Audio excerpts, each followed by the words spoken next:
অনেকেই জানেন না পটল দিয়ে তৈরি এই রেসিপির কথা।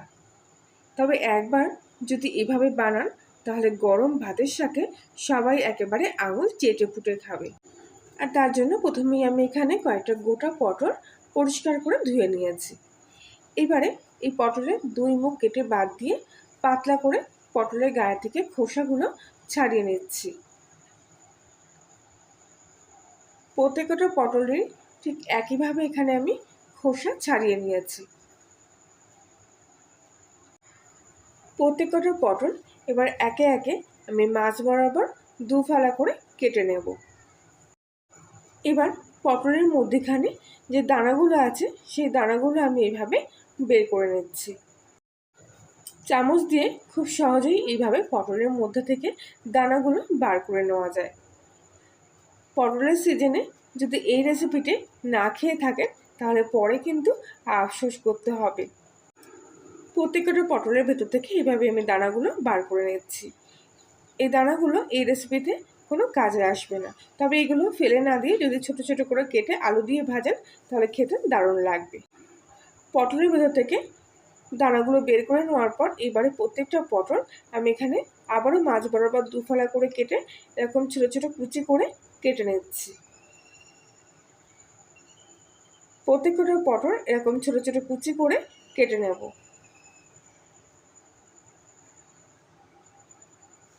কেটে রাখা পটলগুলো এবার আমি কিছুটা জলের মধ্যে দিয়ে খুব ভালোভাবে ধুয়ে নেব। পটলগুলো যদিও বা কাটার আগে আমি ধুয়ে নিয়েছিলাম, তবুও কাটার পর পটলটা খুব ভালো করে ফ্রেশ জলে ধুয়ে নিচ্ছি। এবার একটা মিক্সিং জারের মধ্যে পটলের টুকরোগুলো দিয়ে এগুলো পেস্ট করে নেব। পটলের পেস্টটা এখানে একেবারে তৈরি হয়ে গেছে। এবারে গ্যাসের চুলায় একটা কড়া বসিয়ে এর মধ্যে কিছুটা গোটা মশলা ভেজে নেব। তার জন্য এখানে আমি একটা গোটা শুকনো লঙ্কা, কিছুটা সাদা সর্ষে আর নিয়েছি গোটা গরম মশলা, এখানে আছে সাদা জিরে আর কিছুটা পাঁচফোড়ন। এবার এই মশলাগুলো কড়াইয়ের মধ্যে দিয়ে ভেজে নেব। ভাজার সময় গ্যাসের ফ্লেমটা লো টু মিডিয়াম আঁচে রাখবেন, নাহলে মশলাগুলো খুব তাড়াতাড়ি কালো হয়ে যাবে, অথচ শক্ত কুরকুরে হবে না। কড়াইটা একেবারে গরম হয়ে হিট হয়ে গেছে। এবার আমি গ্যাসটা অফ করে নিয়ে বাকি মশলাগুলো ভেজে নিচ্ছি ওই কড়াইয়ের তাপে। অবশ্যই খেয়াল রাখবেন যেন মশলাটা পুড়ে না যায়। এবার এই মশলাটা অন্য একটা প্লেটের মধ্যে ঢেলে নিয়ে ঠান্ডা করে নিয়ে এটা গুঁড়ো করে নেব। ততক্ষণে কড়াইতে কিছুটা তেল দিয়ে দিয়েছি। তেলটা গরম হয়ে গেলে এর মধ্যে আমি কয়েকটা রসুনের কোয়া দিয়ে দিচ্ছি। এখানে আমি 6 থেকে 7টা রসুনের কোয়া নিয়েছি। তেলের মধ্যে রসুনের কোয়াগুলো এখানে ভেজে নেব। খুব একটা বেশি কড়া করে ভাজবো না, মোটামুটি হালকা লালচে কালার হয়ে আসলে এর মধ্যে দিয়ে দেব গোটা একটা পেঁয়াজ কুচি। পেঁয়াজটা এখানে আমি জুলিয়ান করে কেটে নিয়েছি। একটু তেলের মধ্যে পেঁয়াজটা এইভাবে ছাড়িয়ে দিয়ে পেঁয়াজটা কিছুক্ষণ ধরে ভাজা হওয়া অবধি অপেক্ষা করব। এর মধ্যে একটা গোটা কাঁচা লঙ্কা মাছ বরাবর চিড়ে দিয়ে দিলাম। কিছুক্ষণ পর দেখুন পেঁয়াজটা হালকা লালচে হতে শুরু করেছে। ঠিক এরকম অবস্থায় এর মধ্যে দিয়ে দেবো কয়েকটা খোসা ছাড়ানো চিংড়ি। চিংড়িগুলো এবার আমি পেঁয়াজ, রসুন আর লঙ্কার সাথে আবারও একসঙ্গে খুব ভালোভাবে ভেজে নিচ্ছি। চিংড়ি মাছটা এখানে অপশনাল পুরোপুরি, চাইলে দিতেও পারেন আবার নাও দিতে পারেন, তবে আমার মনে হয় চিংড়িটা দিলে এই রান্নার স্বাদটা আরও বেশি ভালো আসে। এবারে সব মশলাটা অন্য একটা পাত্রের মধ্যে রেখে খুব ভালোভাবে কিছুক্ষণ ঠান্ডা করে নিয়ে এগুলো এরপর পেস্ট করে নেব। সামান্য অল্প মশলা, তাই আমি শিলনোড়াতেই এটা পেস্ট করে নিয়েছি।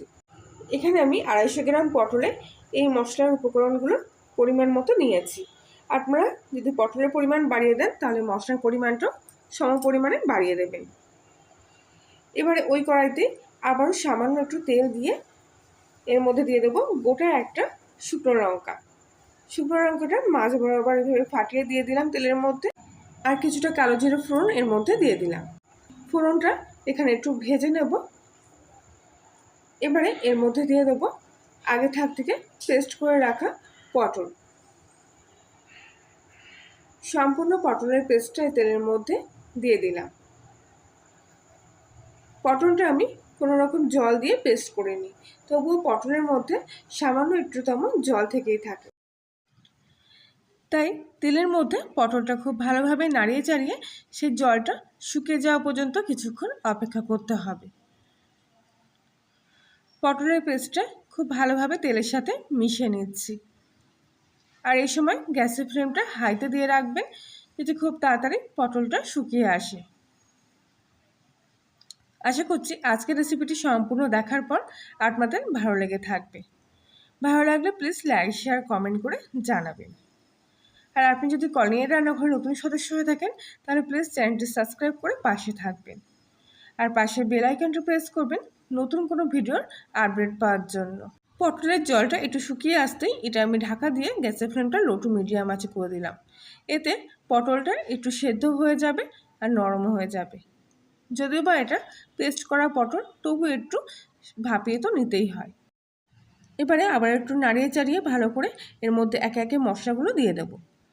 প্রথমে দিচ্ছি স্বাদ মতো লবণ, আর সামান্য একটু হলুদ গুঁড়ো হাফ চামচি মতো, আর দিয়ে দেবো কয়েক দানা চিনি।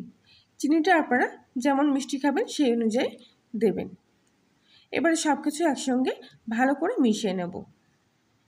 এবার কিন্তু গ্যাসের ফ্লেমটা পুরোপুরি বাড়িয়ে দেব, যেহেতু মশলার সাথে পটলটা কষা হবে আর হলুদের কাঁচা গন্ধটা যাতে ভালোভাবে চলে যায়, তাই এটা খুব নাড়িয়ে চাড়িয়ে ভালো করে কষিয়ে নিতে হবে। কিছুক্ষণের মধ্যেই পটলটা এখানে মশলার সাথে কষা হয়ে গেছে। এবারে এই অবস্থায় আমি এখানে নিয়ে নিয়েছি একটা গোটা সেদ্ধ করা আলু। এই আলুটা আমি এর মধ্যে গ্রেট করে দিয়ে দিচ্ছি। আপনারা হাত দিয়ে এমনি ম্যাশ করেও দিতে পারেন।